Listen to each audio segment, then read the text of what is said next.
সহযোগিতা করে আমাদের গ্রেপ্তার করেছে। হয়তো ওনারা ওনাদের কোনো বুঝতে পারছে আমাদের আন্দোলনের পরিস্থিতি ওনারা আবার ফিরে যেতে বাধ্য হচ্ছে। আমরা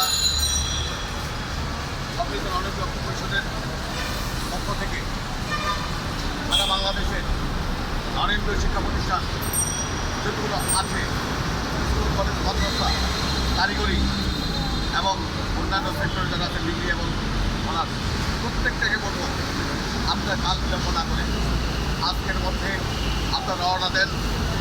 আমরা রবিবার এবং সোমবারের মধ্যে আমাদের কাঙ্ক্ষিত অনেকগুলো শিক্ষা প্রতিষ্ঠান এমপিভুক্ত করে তারপরে আমরা বাড়ি যাব। আমরা আশা করি রবি এবং সোমবারের মধ্যেই আমাদের সকল প্রতিষ্ঠান মাননীয় শিক্ষামন্ত্রী, মাননীয় প্রধানমন্ত্রী ওনাদের হস্তক্ষেপে সারা বাংলাদেশের অনেকগুলো শিক্ষা প্রতিষ্ঠান ওনারা একযোগে এমপিভুক্ত ঘোষণা করেন।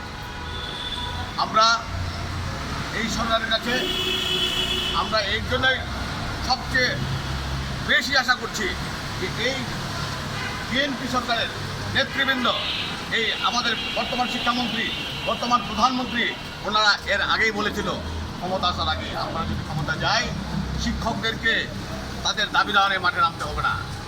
আমরা ক্ষমতায় গেলে তারা তাদের সমস্যা যারা আছে অনেকগুলো শিক্ষা প্রতিষ্ঠান এমপিভুক্তকরণ, এটা আমাদের প্রথম কাজ। আমরা আশা করব এই বাজেট চলছে এবং গত বাজেটে আমাদের যে এমপিও খাতে যে বরাদ্দ ছিল এই জুনের 30 তারিখের মধ্যেই আপনি সকল প্রতিষ্ঠানে আপনি অনেকগুলো শিক্ষা প্রতিষ্ঠান বাংলাদেশে প্রায় 6,000 আপনি আবেদন নিয়েছেন মাধ্যমিক উচ্চ মাধ্যমিকে 6,000 3,015টা 3,315টা।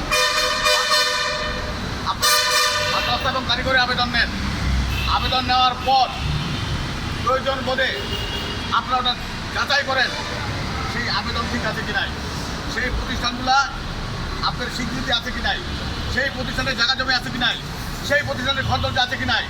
যদি থেকে থাকে তাহলে তারা নীতিমালায় যাই থাকুক দেখেন, নীতিমালা যদি দুর্বল থাকে তাদেরকে শর্ত দিয়ে হলেও সকল প্রতিষ্ঠানে জিও গঠিত হবে এবং যে সকল প্রতিষ্ঠান নীতিমালার মধ্যে থাকবে, আপনার নীতিমালার মধ্যে সেই প্রতিষ্ঠানগুলো আপনার যেটা বরাদ্দ আছে সেই বরাদ্দ দিয়ে আপনার প্রতিষ্ঠান আপনি এমপিভুক্ত করেন।